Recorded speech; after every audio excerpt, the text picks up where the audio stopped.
Hi, I'm Neil Bond.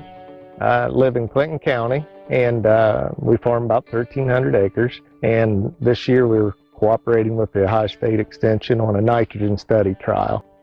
Hi, I'm Elizabeth Hawkins. I'm a field specialist with Ohio State University Extension, and I specialize in agronomic systems.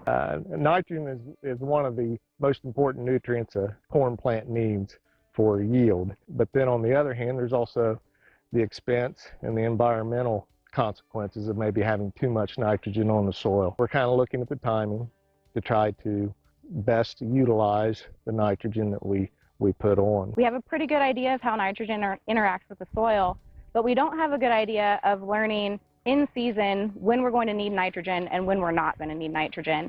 And when we talk environmentally, at the end of the season, any nitrogen that wasn't used by the corn is at risk of being lost over the winter.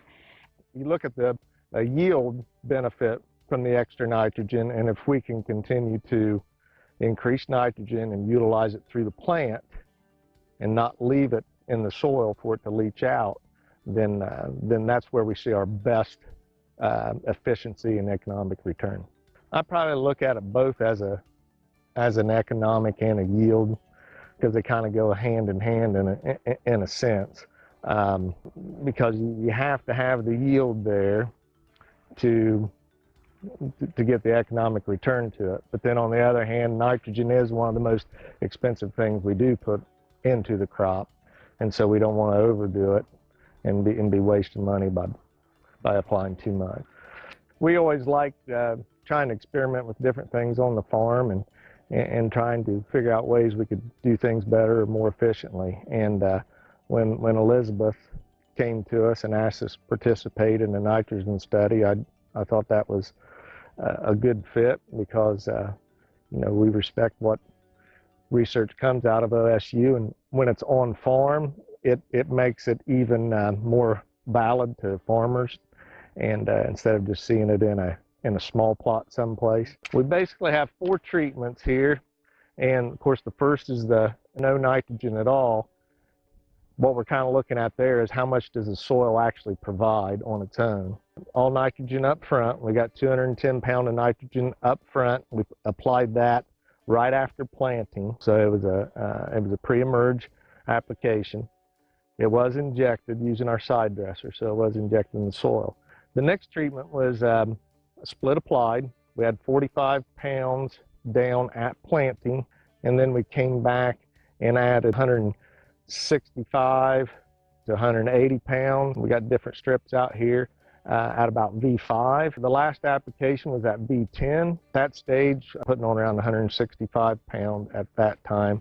And we were targeting V10, but we were probably closer to V12. In 2017, most parts of Ohio overcame the early season challenges and saw excellent corn yields. In general, the results of our trial showed a yield response to increased nitrogen rates. Our highest yields at all the locations were achieved with the combined pre-plant and V5 side dress applications.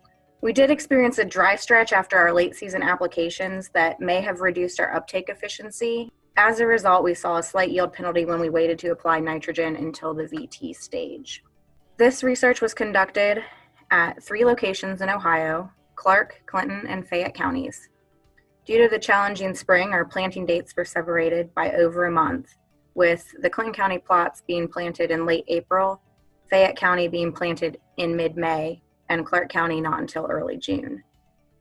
Clinton County had the highest overall yields of all of our locations, averaging about 260 bushels per acre.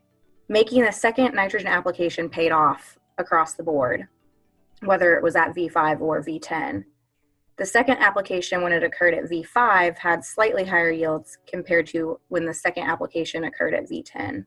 Fayette County also yielded well, averaging about 210 bushels per acre. Although we saw a very slight yield increase with the second application at V5, the later planting date resulted in the VT application occurring at the start of a dry spell. We saw a slight decrease in yield, but it was nearly offset by the reduced cost of applying less nitrogen. The Clark County location experienced serious challenges with heavy rainfall events that delayed planting until June. A lot of the nitrogen applied at planting was lost due to leaching, and continued wet weather prevented the nitrogen application planned for V5. As a result, the late season application became more or less a rescue operation. The VT application resulted in a yield increase of over 30 bushels per acre. We plan to continue this research next year, and we hope to increase the number of locations to better represent the variation we see across Ohio.